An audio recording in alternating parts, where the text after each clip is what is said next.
Hello everyone, my name is Khushmeet Kaur and I will be taking some part of your botany optional. Today we are going to discuss a very important topic and the name of the topic is phytochrome. So in this lecture we are going to discuss about phytochrome and along with that we are also going to discuss the PYQ in detail. Okay, so let's start with understanding what is phytochrome first and then we'll come to the PYQs. Okay, let's start.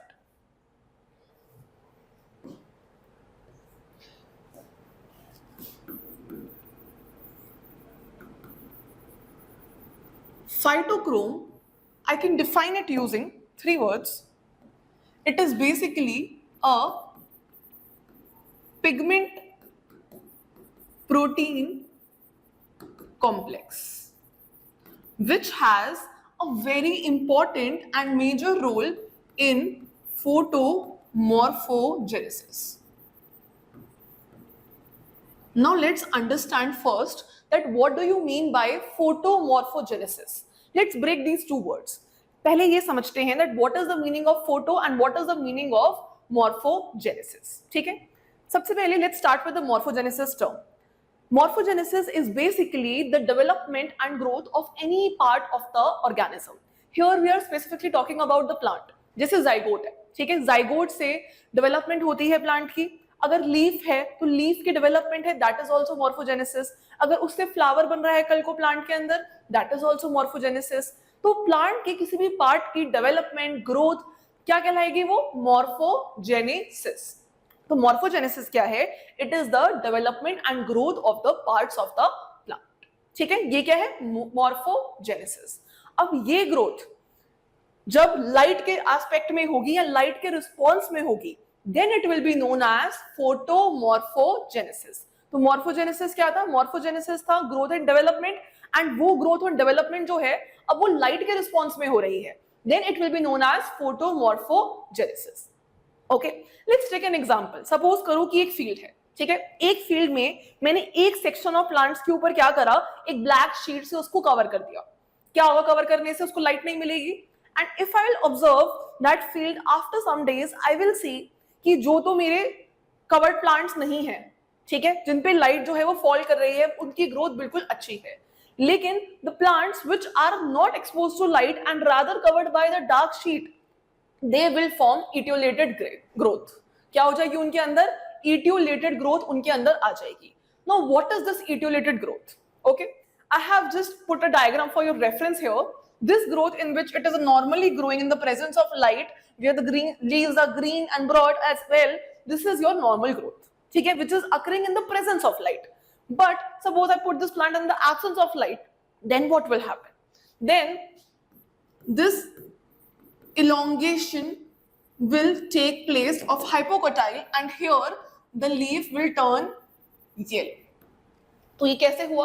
Light नहीं मिली तो हुआ ये. That means light was the one which was contributing in the growth and development. अच्छा, अगर मैं क्या इस plant को दोबारा लाइट दूं तो ये वापस से ठीक हो जाएगा? बिल्कुल हो जाएगा. ठीक है, अगर मेरे प्लांट की जो ग्रोथ है वो इटियोलेटेड हो गई है, इटियोलेटेड मतलब कि उसमें से क्लोरोफिल लूज हो गया है, लीव्स जो है वो येलोइश हो गई हैं, इलोंगेशन हो गई. इलोंगेशन क्यों हुई है? वो बेचारा लाइट के लिए ढूंढ रहा है, मुझे लाइट मिल जाए, तो वो इलोंगेट हो गई है, राइट? ठीक है, तो इसीलिए ये ग्रोथ क्या होगी? मेरी इटियोलेटेड हो गई. बट इसको अगर मैं दोबारा लाइट से एक्सपोज करा दूंगी तो growth will revert into normal as well. That means हमारी लाइट ने क्या किया? रिस्पॉन्स को मीडिएट किया growth and development of the plant में. समझ आ गया फोटोमॉर्फोजेनेसिस क्या है? लाइट के रिस्पॉन्सेस में जो लाइट के रिस्पॉन्स में जो चेंजेस हो रहे हैं, जो ग्रोथ डेवलपमेंट हो रही है प्लांट के अंदर, दैट इज फोटोमॉर्फोजेनेसिस. अच्छा, अब जो ये प्लांट है ये दो तरह की लाइट पे ऐसे रिस्पॉन्सेस जो है वो शो करता है. Generally, it's red light and blue light. Okay, blue light topic is for some other day, but today we are going to discuss about that pigment which is responsible for response towards the red light, and that particular pigment is phytochrome. So today we are going to discuss about the phytochrome, which is going to show the responses with respect to photomorphogenesis, and it will absorb the red light. Now the thing about this phytochrome is that it absorbs two types of light. दो तरह की light को ये absorb कर सकता है. Which two types of light? It can absorb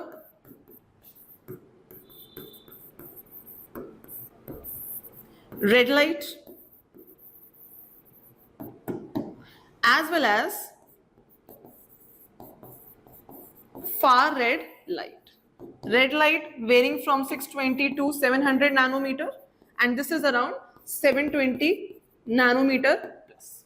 ठीक है, तो ये जो फाइटोक्रोम पिगमेंट है ये रेड लाइट को भी एब्जॉर्ब करता है और फार रेड लाइट को भी एब्जॉर्ब करता है and for that reason it exists in two forms. One form is known as PR form which is going to absorb the red light and the other form is referred to as PFR form which is going to absorb the far red light. So let's see how it happens. Let's understand the mechanism. ठीक है, ये देखो ये है मेरा PR. Minute. हाँ, this is my PR and this is my PFR.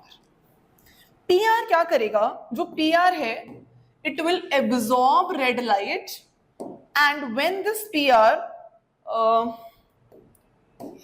is going to absorb the red light, it is going to get converted into its other form that is PFR. तो जब ये PR जो present है, दो isoform में present है, एक PR एक PFR. तो जब PR प्रेजेंट है, अगर PR ने रेड लाइट को एब्जॉर्ब कर लिया, तो वो चेंज हो जाएगा किसमें? PFR फॉर्म में. On the other hand, if this PFR absorbs far red light, अगर इस PFR को एक्सपोज कर दूं मैं far red light से, then what will happen? It will get converted into PR. इसका मतलब ये आपस में क्या है? इंटर कन्वर्टेबल है. ठीक है, कि PR जो है वो PFR में कन्वर्ट हो जाएगा जब जब उसको रेड लाइट मिलेगी और जैसे ही PFR को क्या मिलेगी? फार रेड लाइट, तो वो वापस से PR में कन्वर्ट हो जाएगा. ठीक है, this PR generally appears as cyan blue in color and this one is generally cyan green in color. But the major part about this PR and PFR that we have to think about is the PR is the inactive form, whereas the PFR is the active form. Active form मतलब ये जो PFR है that is responsible for the responses generating with respect to photomorphogenesis. ये जो PFR form है मेरी, ये क्या करेगी? ये response generate करेगी. ठीक है, इसके अलावा this PFR form is also subjected to degradation. When we will see the structure of the phytochrome, we will see that there is a peptide part. That part has a site for the degradation. Okay, so this PFR is also subjected to degradation. इसके अलावा एक और important बात कि जब dark होगा, जब dark का टाइम होगा, तो ये PFR धीरे धीरे वापस से कन्वर्ट हो जाएगी कौन सी फॉर्म में? PR फॉर्म में. So in the case of dark, this PFR will convert back into PR. So what we have learned about phytochrome is that it has two forms, PR and PFR form. Both these forms are interconvertible. If PR absorbs the red light, it changes to PFR, which is the active form, which is responsible for the photomorphogenesis. Okay, and when this PFR absorbs the far red light, then it converts back to the PR, which is the inactive form. Other than that, we have learned that PFR is also subjected to degradation, as well as in the presence of dark, it slowly gets converted back into the PR form. समझ में आ गया इतना? I hope this is clear to you. Now let's move forward. Let's understand a term known as photostationary equilibrium.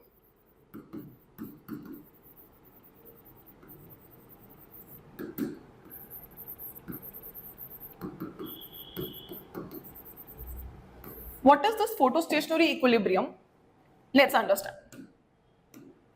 इसका मतलब है जब PR को red light मिलेगी, ठीक है, PR is exposed to red light, what is supposed to happen? अगर PR ने रेड लाइट को एब्जॉर्ब कर लिया है तो वो PFR में कन्वर्ट हो जाएगा. ठीक है, PR ने रेड लाइट को एब्जॉर्ब करा और वो PFR में कंप्लीट हो क्या हो गया? कन्वर्ट हो गया. बट ऐसा नहीं होगा कि कंप्लीट PR जो है वो PFR में कन्वर्ट हो गया. ठीक है, सपोज करो अगर PR, here I will write, PR is getting converted into PFR. ठीक है, तो 100% कन्वर्ट नहीं होगा, सिर्फ 78% ही रहेगा, 12% वापस से जाके PR में कन्वर्ट हो जाएगा. सिमिलरली अगर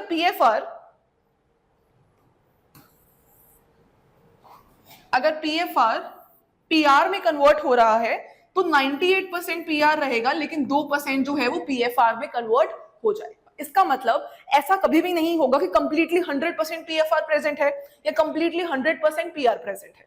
ठीक है, पीआर जब पीएफआर में कन्वर्ट होगा तो कुछ पार्ट वापस से पीआर में कन्वर्ट होगा, एंड सिमिलरली अगर पीएफआर जो है वो पीआर में कन्वर्ट होगा तो कुछ पार्ट वापस से पीएफआर में भी कन्वर्ट होगा। Why this happens? This happens because of the overlapping spectrum.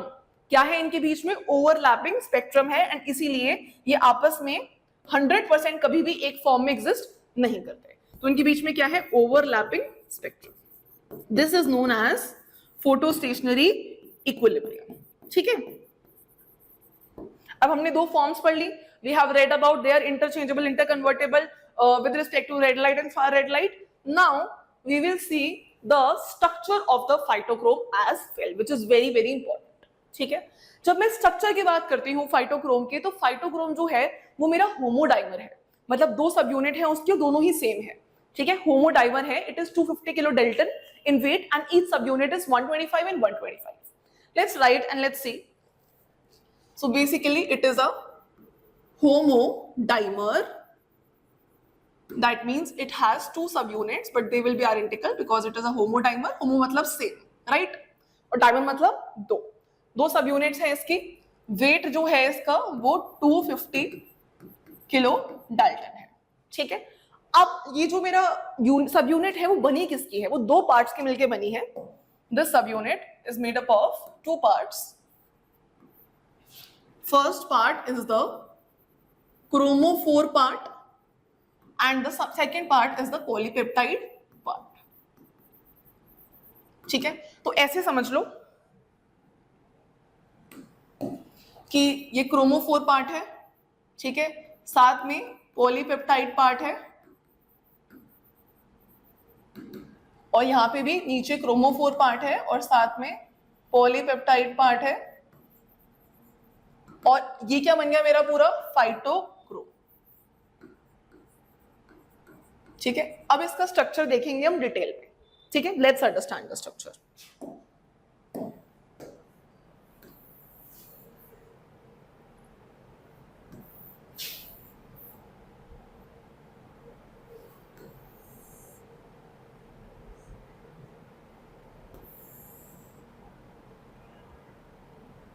ठीक है, बनाते हैं स्ट्रक्चर। रुको, लाइन नहीं है इसमें, कोई बात नहीं, हम ड्रॉ कर लेंगे।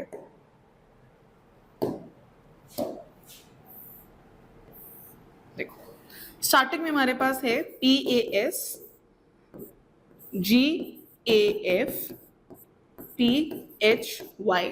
ये भी आइडेंटिकल है, तो यहां पे भी PAS, GAF, PHY। यहां पे ये क्या है? हिंज है, गैप है। ठीक है, यहां पे क्या है? PRD, that is PAS related domain, then PRD again, and then we have histidine kinase related domain here. So here also PRD and HKRD. This is C terminal and this is basically your N terminal. ठीक है, होमोडाइमर बताया मैंने, इसीलिए ये वाली जो unit है वो इस वाली यूनिट से क्या है? एग्जैक्टली सेम है। तो क्या है? ये होमोडाइमर है। इसके अलावा यहाँ पे एक और चीज प्रेजेंट है, very important, we can not miss this. यहाँ पे फाइटोक्रोमोबिलिन अटैच है, और इसी की वजह से ये जो रीजन है मेरा पूरा का पूरा, this region is known as photosensory region. क्या बोलते हैं इसको? should I write it here? Here I am writing photosensory region. ठीक है, तो यहां पे भी होगा, ऊपर भी होगा, बना देते हैं यहां पे फाइटोक्रोमोबिलिन। ये जो फाइटोक्रोमोबिलिन है ये सिस्टीन अमाइनो एसिड की मदद से अटैच होता है और थायोएस्टर बॉन्ड बनता है इसमें, which is a covalent bond. ठीक है, तो स्ट्रक्चर में क्या बताओगे? स्ट्रक्चर में बताओगे it is a homodimer, it is made up of two units have two parts. This part, one part is chromophore, other part is polypeptide. When we draw the unit, the part which is having the phytochromobilin is the photosensory region, and this part right here, this part is the responsive part. ठीक है, समझ में आ गया? This is the structure of your phytochrome. Now we will discuss about the genes of the phytochrome. Okay. The gene which is present in phytochrome is actually PHY gene family. कौन सी gene family है इसके अंदर? PHY gene family. इस family में दो type हैं, type 1 and type 2. Basically अगर तुम्हें PHY जीन को लिस्ट करके दो तो हमारे पास PHY alphabetically A, B, C, D और E प्रेजेंट है. जो A है वो टाइप 1 को बिलोंग करता है और B, C, D और E है that belongs to the type 2. क्या फर्क है इनमें? Let's understand.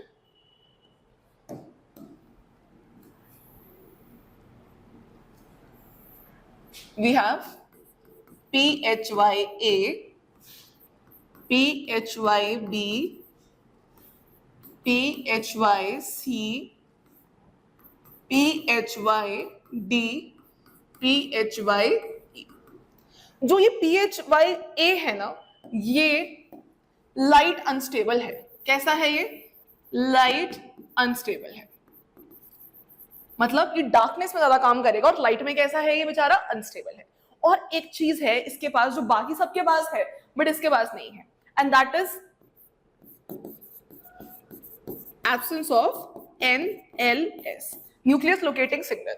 बेसिकली जो ये PHY जीन्स हैं, जो फाइटोक्रोम के ये PHY B, C, D, E हैं, ठीक है, इनके पास NLS प्रेजेंट होता है which helps them to locate themselves in the nucleus. We will see in the mode of action that this phytochrome is going to go inside the nucleus.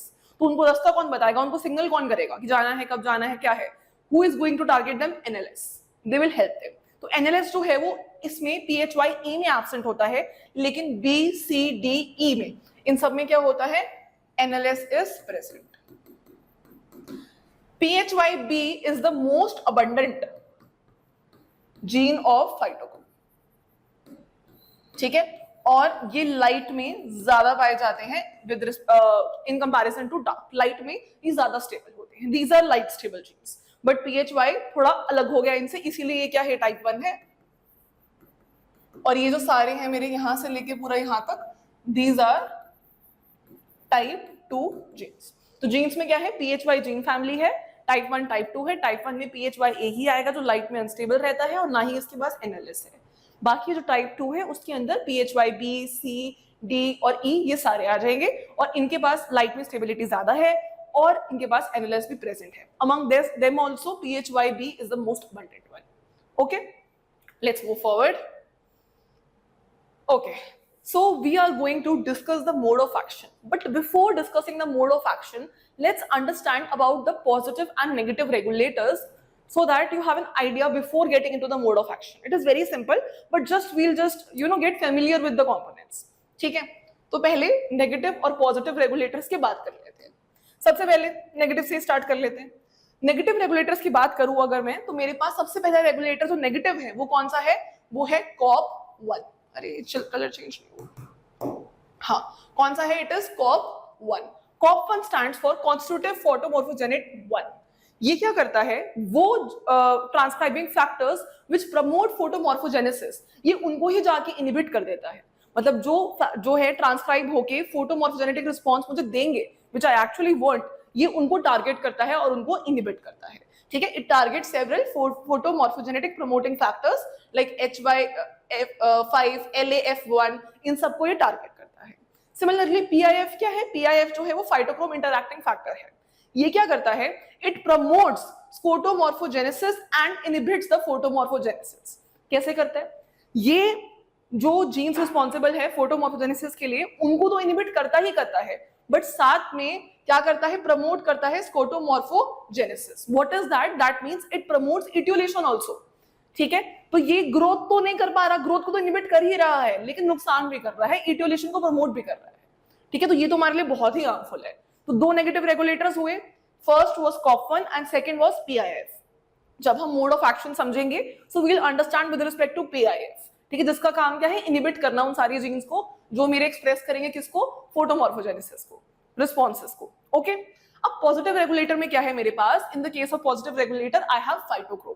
अभी हम mode of action में देखेंगे कि कैसे phytochrome की presence से, ठीक है, क्या होगा, फोटोमॉर्फोजेनिक रिस्पॉन्सेज जो हैं वो जनरेट होंगे, ठीक है। कैसे, जो ये पीआईएफ जो एक हिंड्रेंस वाला बैठा हुआ है which is not letting them express how the phytochrome is going to help them to express themselves. We will see that in the mode of action, ठीक है। और सेकंड यहाँ मैंने मेंशन करे हैं वो जीन्स जो बेसिकली रिस्पॉन्सिबल है फोटोमॉर्फोजेनिक रिस्पॉन्सेज के लिए, ठीक है। तो मेनली हमें ये देखना है कि नेगेटिव रेगुलेटर में हमारे पास कौन है, हमारा ऑपोजिट गैंग कौन सा है, COP1 एंड पीआईएफ, ठीक है। And our positive regulator is phytochrome. Okay, now we can see the mode of action. Let's start with that. Mode of action के लिए हमें थोड़ा सा एक सेल का सेटअप बनाना पड़ेगा। लेट्स से दैट यहाँ पे मेरा साइटोप्लाज्म है और यहाँ पे क्या है, this is nuclear membrane and this is my nucleus, let's say. अच्छा, फाइटोक्रोम कहाँ होता है, फाइटोक्रोम प्रेजेंट होता है साइटोप्लाज्म के अंदर। This is not the case with the cryptochrome which is the blue light receptor, वो प्लाज्मा मेम्ब्रेन के अंदर होता है, but this one is present in the cytoplasm. Why so? Because phytochrome को ट्रैवल करके न्यूक्लियस के अंदर जाना होता है, that is why it is present in the cytoplasm, ठीक है। तो मैंने साइटोप्लाज्म बनाया, ये मैंने न्यूक्लियस बनाया और ये बीच में उसका मेम्ब्रेन है। नाउ लेट्स से यहां पे एक फोटोमॉर्फोजेनिक रिस्पॉन्स का प्रमोटर प्रेजेंट है और साथ में उसका ये प्रमोटर है और ये रहा उसका जीन, ठीक है। ये जो जीन है it is responsible for photomorphogenic response, ठीक है। साइटोप्लाज्म में अभी कौन सी फॉर्म प्रेजेंट है, right now in the case of cytoplasm we have the PR form. क्या ये फॉर्म एक्टिव फॉर्म है? नहीं, पीआर फॉर्म जो है वो इनएक्टिव फॉर्म है। कैसी फॉर्म है ये? Inactive form. तो लेट्स से सबसे पहले हम कंडीशन लेते हैं। कंडीशन क्या है? कंडीशन बहुत सिंपल है कि अंधेरा है, डार्क है। तो डार्क में पीआर फॉर्म एग्जिस्ट करती है और वो कैसी है? इनएक्टिव फॉर्म है। तो डार्क में क्या होगा, ये मेरा प्रमोटर तैयार है, ये जीन भी बैठा हुआ है, लेकिन लेकिन लेकिन न्यूक्लियस के अंदर क्या प्रेजेंट है? पीआईएफ। क्या प्रेजेंट है? PIF. We learned about it already, phytochrome interfering factor, sorry, interacting factor. So what will happen, this PIF is present, so what it will do, it will come here, इसको move कराएं, अरे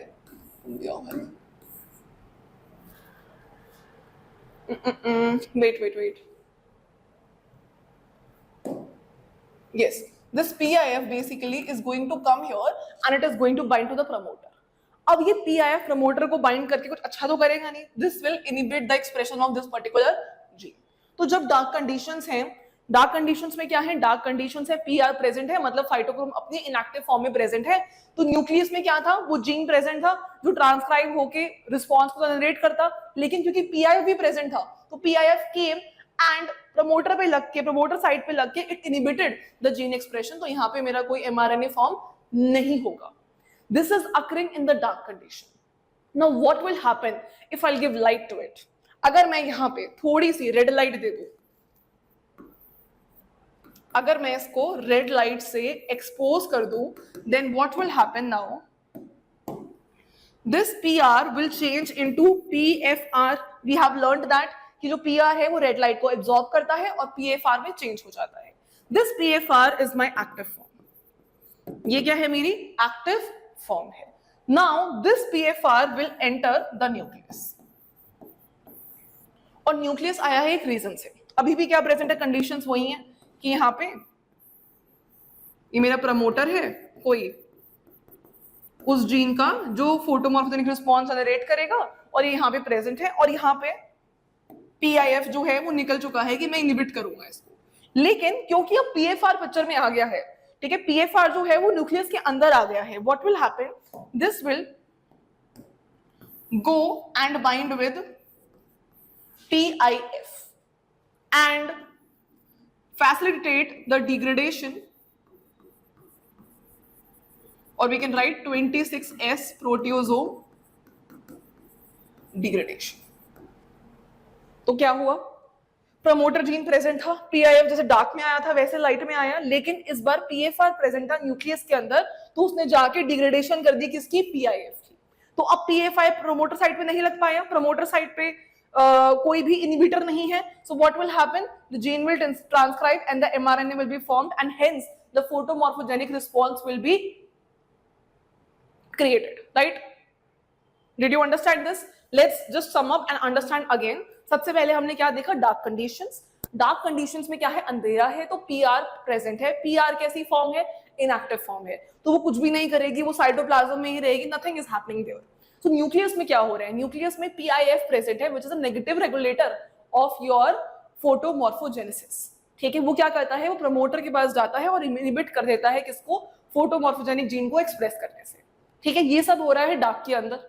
लेकिन जब light provide करी गई, red light, तो जो PR है मेरा वो कन्वर्ट हो गया पीएफआर में. Now this PFR moved into the nucleus. Now PFR ने सीधा अपने दुश्मन को ही टारगेट किया, पीआईएफ को टारगेट किया, नेगेटिव रेगुलेटर को, और उसको डिग्रेड करा दिया.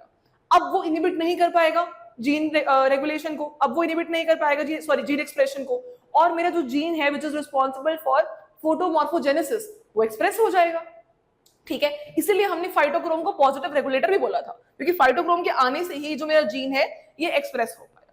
This is known as mode of action. I hope it's clear. Let's move forward. ये भी कर लिया हमने.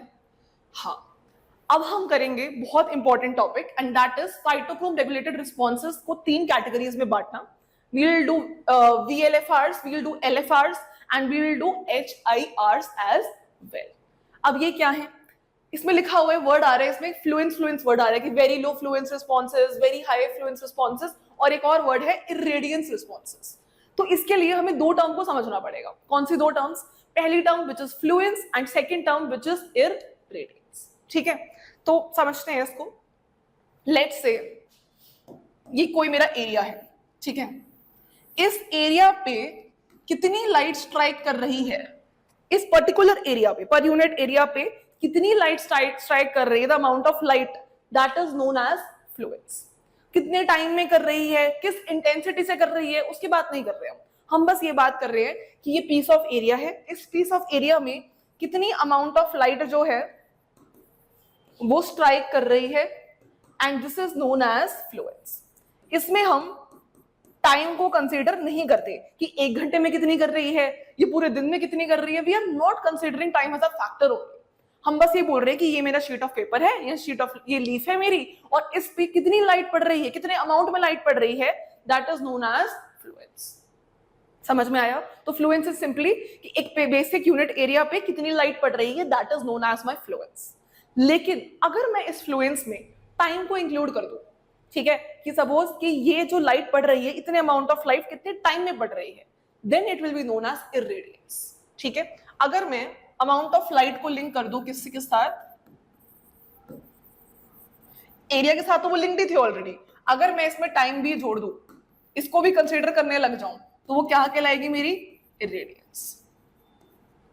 तो Fluence is basically the amount of light which is striking a particular area, and your irradiance is also dependent upon the कितने time में उस area पे वो लाइट स्ट्रैक कर रही है.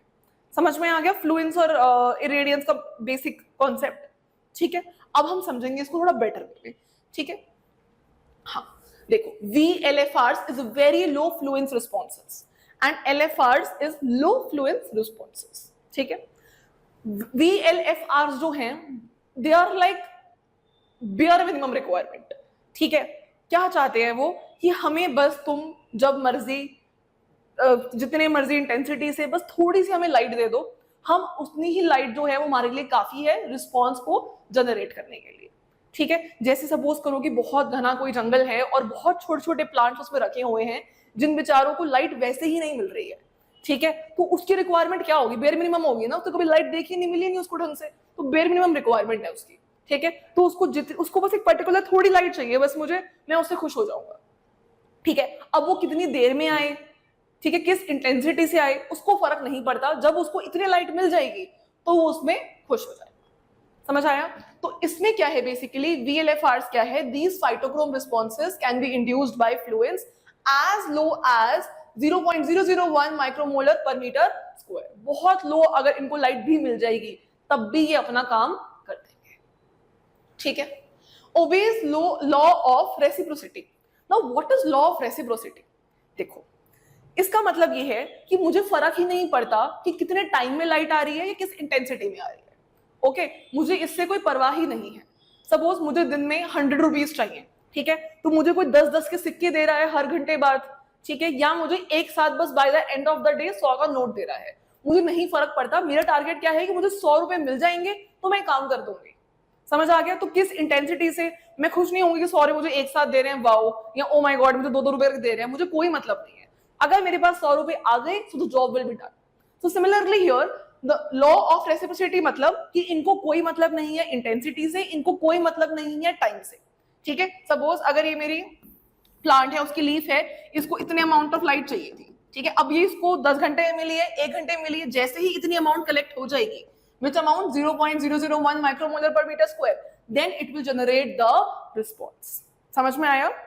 तो ऐसे समझ सकते हो कि VLFR जो है उनकी बहुत ही बेयर मिनिमम रिक्वायरमेंट है कि थोड़े से में भी काम उनका चल जाएगा, ठीक है।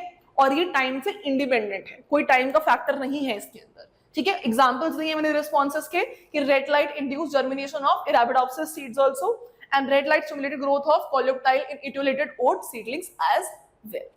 समझ आया ये VLFRs? अच्छा, अब LFRs क्या है?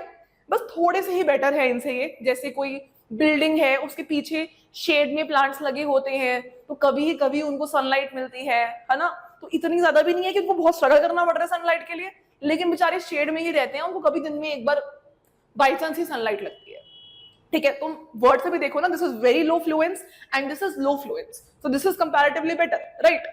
So these phytochrome responses cannot be induced until the fluence reaches the 1.0 micromole per meter square, ठीक है। जब तक उनको इतनी लाइट नहीं मिलेगी तब तक वो रिस्पॉन्स जनरेट नहीं कर पाएंगे, ठीक है। They also obey the law of reciprocity. मतलब क्या हुआ कि ऐसा नहीं है कि वो कोई टारगेट है उनका कि सुबह 1 घंटे में ही मुझे इतनी लाइट चाहिए, ठीक है, या मुझे 10 घंटे में इतनी लाइट कलेक्ट करनी है, या मुझे एक साथ सारी लाइट आ जाए, ठीक है। What I mean is that they can do, they have no effect कि मोर लाइट आ रही है शॉर्ट पीरियड में, ठीक है, ये कम लाइट आ रही है लॉन्गर पीरियड में, उनको ड्यूरेशन से कोई मतलब नहीं है, उनको इंटेंसिटी से कोई मतलब नहीं है। So they will also when they will receive their part of light they will generate the response. तो ये और ये दोनों ही लॉ ऑफ रेसिप्रोसिटी को क्या करते हैं? ओबे करते हैं, ठीक है। एग्जांपल्स क्या है इसके? Promotion of latest seed germination, inhibition of hypocotyl elongation. समझ में आया? ठीक है। अब देखते हैं नेक्स्ट हमारा, दैट वाज HIR इरेडियंस वाला, ठीक है। इनको मतलब है रेसिप्रोसिटी से, ये दो सॉरी इनको मतलब है किससे? टाइम ड्यूरेशन से। They do not obey the law of reciprocity. ये वो हैं जो नॉर्मल प्लांट्स हमें दिखते हैं, जिनको सनलाइट चाहिए होती है प्रॉपर, जो लड़ते भी हैं उसके लिए। तो ये वो वाले प्लांट्स हैं जिनको चाहिए कि हाँ मुझे इतनी ही ड्यूरेशन में इतनी लाइट चाहिए ही चाहिए, I want this amount of light, ठीक है। और इतनी और इनकी रिक्वायरमेंट भी लाइट की क्या होती है? ज्यादा होती है, तो इनको ज्यादा लाइट भी चाहिए और इनको टाइम से बहुत ज्यादा मतलब है, इसलिए इनके नाम में क्या है? इरेडियंस है। I told you fluence is generally amount of light on an area, but irradiance is amount of light in an area in per unit time also. Time also we are considering here. ठीक है? So these require continuous exposure to light of relatively high irradiance. HIR saturate at much higher influence as compared to LFRs at least 100 times more. तो उन बेचारों की VLFR तो बहुत ही bare minimum पे था, ठीक है, दूसरी भी कुछ खास इतनी बड़ी नहीं थी, बट यहाँ पे requirement of light is too much, okay, in comparison to the other two. They don't obey the law of reciprocity. Why? Because time matter to them, intensity also matter to them, okay. Non-photo reversible and time dependent, as I have already mentioned to you. Examples क्या है? Synthesis of flavonoids in various dicot seedlings and inhibition of hypocotyl elongation in mustard, lettuce and seedlings. समझ में आ गया? 3 पढ़े हमने. I hope 3 of them is clear to you. Right? Fluence और irradiance भी clear होगा. आगे बढ़ते हैं. Okay, now we'll start with the functions. सबसे पहला फंक्शन जो हम फाइटोक्रोम के अंदर पढ़ने वाले हैं वो फंक्शन है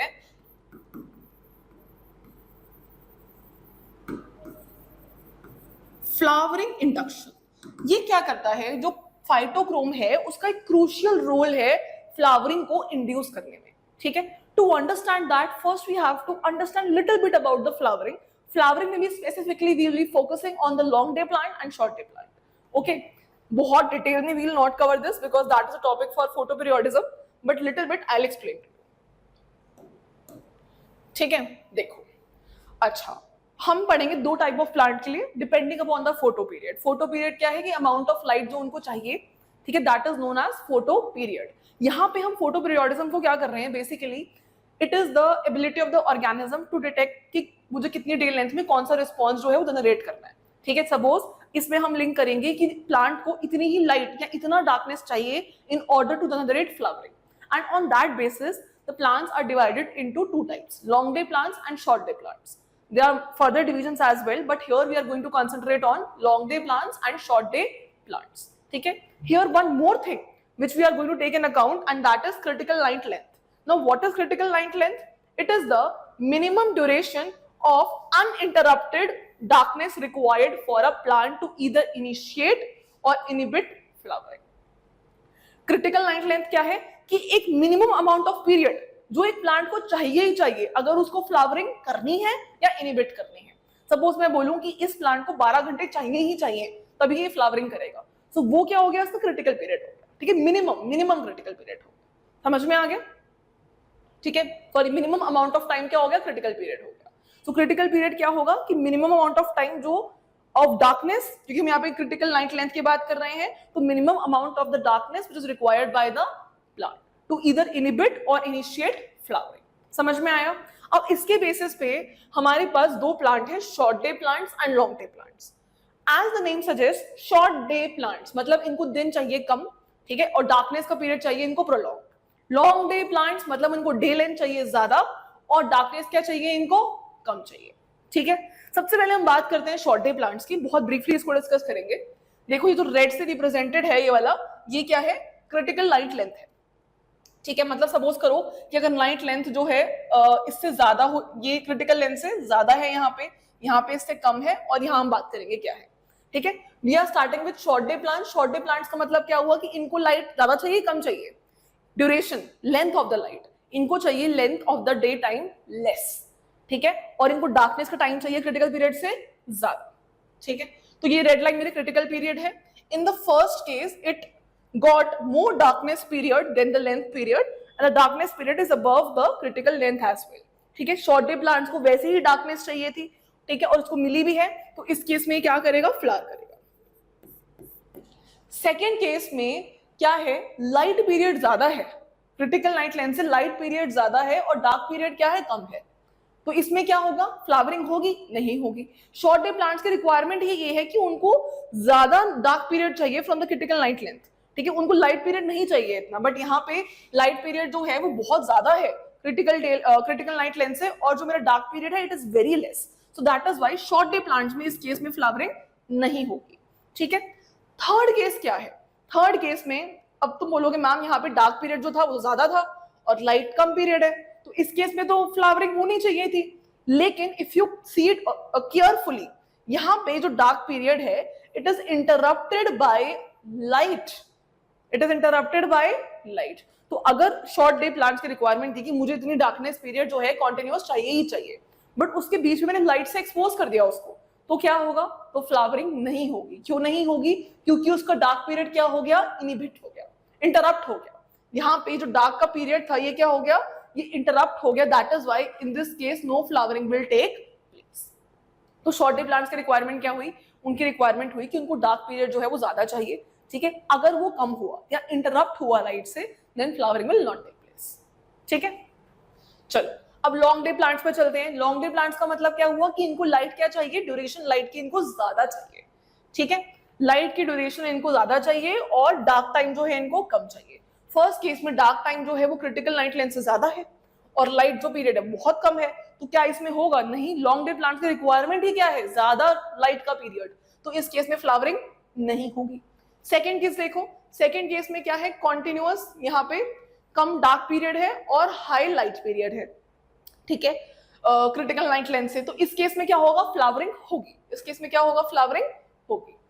in third case what will happen, in third case basically in the long day plants that this light period was given but the darker period was long, but in the dark period again we gave light period कम था critical night length से, ठीक है, dark period ज्यादा था, लेकिन dark period के अंदर फिर से हमने लाइट दे दी, और लॉन्ग डे प्लांट्स की रिक्वायरमेंट क्या है, light, so this light will help in induction of flowering, and this we will understand with the help of PR and PFR कि कैसे हेल्प करेगा। समझ में आया? ठीक है। I think short day plants और लॉन्ग डे प्लांट्स का थोड़ा समझ में आ गया होगा कि शॉर्ट डे प्लांट्स जो है उनको कॉन्टिन्यूअस डे लेंथ ज्यादा चाहिए, ठीक है, क्रिटिकल नाइट लेंथ से, और जो लॉन्ग डे जो शॉर्ट डे प्लांट्स है उनको डार्क पीरियड ज्यादा चाहिए क्रिटिकल डे लेंथ से, नाइट लेंथ से, और जो लॉन्ग डे प्लांट्स है उनको जो डे लेंथ है वो ज्यादा चाहिए। ठीक है, अब इसमें हम पीआर और पीएफआर का कॉन्टेक्स्ट देखते हैं। देखो, जो मेरा पीआर है, पीआर डार्क में होता है, ठीक है। ये शॉर्ट डे प्लांट्स के अंदर क्या करेगा, ये शॉर्ट डे प्लांट्स के अंदर फ्लावरिंग को प्रमोट करेगा, ठीक है, क्योंकि जो पीआर है वो डार्क का पीरियड मेंटेन करके रखेगा और वो क्या करेगा, फ्लावरिंग को प्रमोट करेगा शॉर्ट डे प्लांट्स के अंदर। If I talk about PFR, PFR जो है, क्योंकि लॉन्ग डे प्लांट्स की लाइट रिक्वायरमेंट ज्यादा होती है, तो पीएफआर जो है वो लॉन्ग डे प्लांट्स में क्या करेगा, फ्लावरिंग को प्रमोट करेगा। लेकिन एक बात बताओ, अभी हमने एक चीज देखी थी, सपोज थोड़ा, let's say this is the critical night length, ठीक है, and let's say that this is short day plant, let's say this is dark period and this is light period. तो डार्क पीरियड ज्यादा है light period से, so it is suppose to flower. लेकिन अगर मैं इस डार्क पीरियड के अंदर इसको एक्सपोज कर दूं पीएफआर से, तो क्या ये फ्लावर होगा? नहीं होगा। That's what we have seen here. Here we have seen exactly this कि अगर ये डार्क पीरियड मेरा इंटरप्ट हो गया तो फ्लावरिंग नहीं होगी। तो इस केस में भी अगर मैं पीएफआर से एक्सपोज कर दूं इसको, तो क्या होगा, तो it will inhibit the flowering in the short day plant. So PFR जो है it will inhibit the flowering in the short day plants, क्योंकि उनको लाइट नहीं चाहिए थी, डार्क कॉन्टिन्यूअस पीरियड चाहिए था, लेकिन मैंने उसको पीएफआर में जाके उसको लाइट से एक्सपोज कर दिया जिसकी कोई जरूरत नहीं थी। तो PFR is going to promote flowering in long day plants and it is going to inhibit flowering in short day plants. Clear? I hope it is clear to you. ठीक है, now let's move to another application.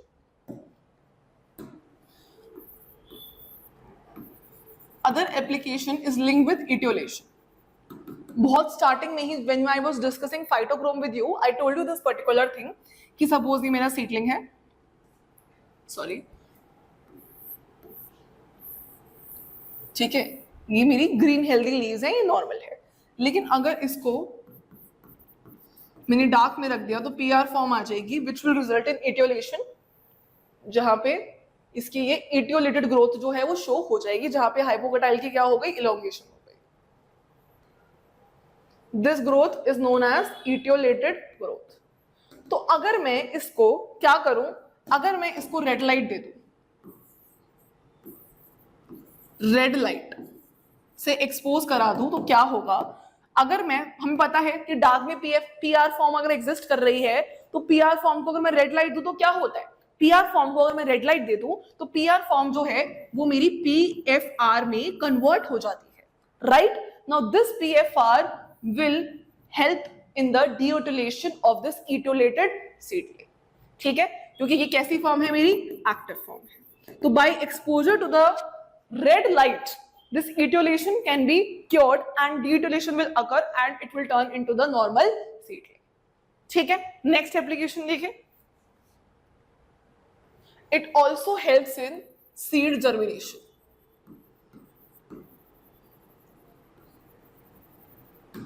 ठीक है। अगर मैं इसको red light से expose करूं तो सीड जर्मिनेशन प्रमोट होता है,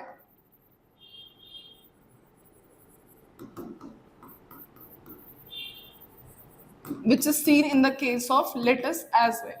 लेकिन यही अगर मैं इसको फार राइट लाइट से क्या कर दूं, एक्सपोज कर दूं, तो क्या होगा, it will inhibit the seed germination. Why? क्योंकि जब रेड लाइट मिलती है तो पीएफआर फॉर्म होता है और जब फार रेड लाइट मिलती है तो पीआर फॉर्म होता है। This is my active form and this is my inactive form. ठीक है, इसके अलावा एक और कर लेते हैं, एक और यहीं पे लिख देते हैं साइड पे, that is known as ecological response which is SAR.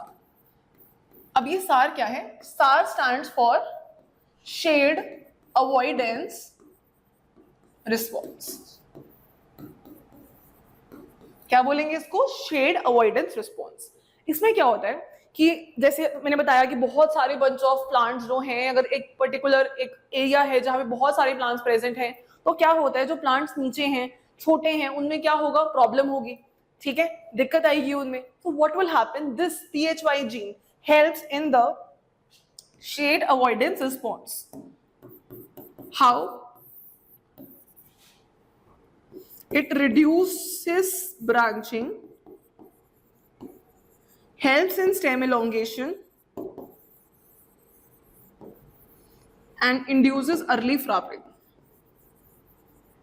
By this, they help the plants, ठीक है, which are being affected by the shade as well. ठीक है, तो हमने स्टार्टिंग में क्या करा? एक बार सम अप करते हैं, फिर ही क्वेश्चन करेंगे. स्टार्टिंग में we started with the phytochrome. That what is a phytochrome? Phytochrome में हमने डिस्कस किया that basically it is a photo receptor which recepts a red light and it is a pigment protein complex which is very important for photomorphogenesis. We have discussed that what is photomorphogenesis. Basically, the growth and development of the parts of the plant with response to the light is known as photomorphogenesis. We have discussed that. After that, we discussed that it absorbs two types of light, that is red light and far red light. The one which absorbs the red light is the PR form, which is the inactive form, and the one which absorbs the far red light is the PFR form. PR absorbs the red light to convert into PFR, and PFR absorbs far right light to convert into the back to the PR. That means it is photoreversible, it is interconvertible basically. ठीक है, then we have learned that this PFR is the active form and it is responsible for the generation of all the photomorphogenic responses.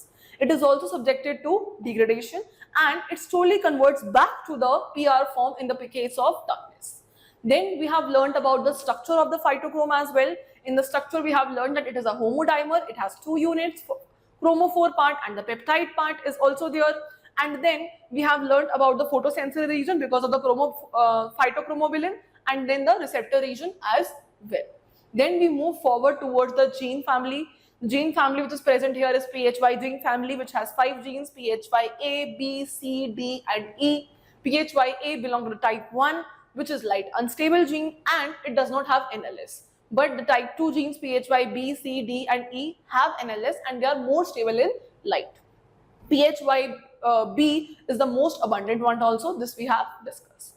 Then we move forward to the mode of action. In the case of mode of action, we have learned about the positive regulators and the negative regulators as well. In the case of positive regulator, phytochrome was the positive regulator. In the case of negative regulator, we have COP1 and we have this PIF, which is inhibiting the photomorphogenesis. Then in mode of action, we have learned in the case of dark, the PR is present, which is the inactive form. So in the nucleus, PIFL will come and bind to the promoter and inhibit the gene expression of gene responsible for photomorphogenesis. Whereas in the case of light, the PR form is converted into PFR form, which goes inside the nucleus and degrades the PIF, which ultimately keeps the site of promoter free and it expresses the gene responsible for photomorphogenesis. Then on the basis we have all responses, we have divided into 3 types, okay, in which we have learned about the very low affluence responses, low fluence responses, and HIR. We have learned about irradiance and fluence separately as well, that fluence is generally the amount of light falling on a particular area and irradiance is something in which we calibrate time as well. ठीक है, VLFRs में we have learned that they are very low fluence responses which just require the bare minimum, okay. So and they do follow the law of reciprocity. That means the amount is mattering, but the time and the intensity does not matter. Same is the case with your LFRs as well. In HIR, we learned that they do not follow the law of reciprocity. That means their time matters to them, and the amount of light which is required to them is also very, very high in comparison to the other two. Then we started discussing about the physiological roles. The first role that we have discussed is the induction of flowering. This I am not summing up because we will discuss in this question again, PYQ that we are going to do. The second response that we have discussed in the etiolation. So basically, in the case of darkness, the seed can go under etiolation, the elongation of hypocotyle, turning of leaves into yellow. Okay, this can happen. But if we expose that particular seedling to the red light, it can convert the PR form to the PFR form, which is the active form, which can actually help in the healthy and normal growth of the seedling. The third, we have learned that the red light is a promoting factor for the germination of seed, and the far red light is like the inhibiting factor, because red light is responsible for formation of PFR and the far red light for the PR. Then we have learned about the SAR as well, that is the shade avoidance response, which is done by the PHY genes, which help in the elongation of the stem, the reducing of the branching, and as well as the early flowering in order to avoid the shade as well. So that's how we learned about the phytochrome, and now we are going to discuss one PYQ as well. Okay, let's start. Achha, let me read the PYQ for you first. The PYQ was phytochrome induced response in flowering plants and how do they control it. Okay, so this is what we are going to learn.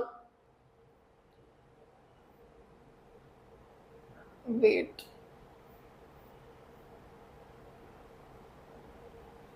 Yes, this is the one. So, सबसे पहले, whenever we write answer, we have to analyze the question clearly, that what the examiner is asking from us. Then, whenever you are writing UPSC answers, you should divide your answer and structure it in a way that you divide it into three parts: the intro part, the body part, and towards the end, the conclusory part. Without any proper introduction and proper conclusion, your answer will look incomplete. Other than that, wherever illustrations or diagrams are there, you should draw them. You should draw flowchart also to make your answer stand out and look attractive as well. The answer that we are going to discuss today is more of a physiological role answer. So I'll just tell you in very brief that what points you can include in introduction, what in body, and what conclusion you can write about the same. Okay, so let's start. Let's focus the introductory point. In introductory point, first you have to start with two things. Okay, the question demanded us about the phytochrome and the role in flowering. So how it is related to flowering? It is related to flowering through photoperiodism. So we have to explain two things in introduction. First, we have to explain what is phytochrome to give a base to our answer, and then we have to understand about photoperiodism to give a base to the question particularly asked. क्योंकि flowering में पूछा गया है, right? तो flowering में photoperiodism का एक बहुत इंपॉर्टेंट रोल है. तो ये दोनों चीजें ही हम स्टार्टिंग में क्या कर देंगे, एक्सप्लेन कर देंगे. तो यहाँ पे I have written that phytochrome is a pigment protein complex, major role in the photoperiod control of the flowering. Because the question is asking us in that aspect, so we'll emphasize that particular functional role of the phytochrome. Then, photoperiodism is the ability of an organism to detect the day length, makes it possible for an event to occur at a particular time. In this case, the event is flowering. Phytochrome exists, then we'll little bit tell about the two forms, because in the mechanism part, we are going to discuss about PR and PFR. So we'll give a brief introduction, or what you can do is, the initial diagram that we have drawn, the PR conversion to the PFR, PFR to the PR, write the wavelengths also, and the PFR में active लिखो, PR में inactive लिखो, PFR में response दिखाओ एक arrow कि photomorphic response हो रहा है, एक arrow दिखाओ उसके अंदर कि it is derivative also and it's converting back also. One such diagram will look very good. It will explain everything also. So you explain that it is interconvertible and present in two forms, the PR and PFR form, PR being the inactive form and PFR being the active form. Then after that, classification of plants according to photoperiodic response is usually based on flowering, that is short day plants and long day plants. So we have introduced phytochrome also. We have included photoperiodism also. We have just given a basic definition of what is short day plants and long day plants as well, that they are divided. Okay? Now what you do, now you make them understand the mechanism. You have to include all those parts which I have told you in the physiological role, but one more additional part which I want you to include in this particular answer, because this is specifically asking about the role of phytochrome in flowering. So that is why I will give you just brief about it. ठीक है? So यहाँ पे तुम क्या करोगे, role of CO बताओगे, that is constants. Constants जो है, it is basically something which is helping in the regulation of the flowering. It can induce flowering also, and the levels of CO can inhibit flowering as well.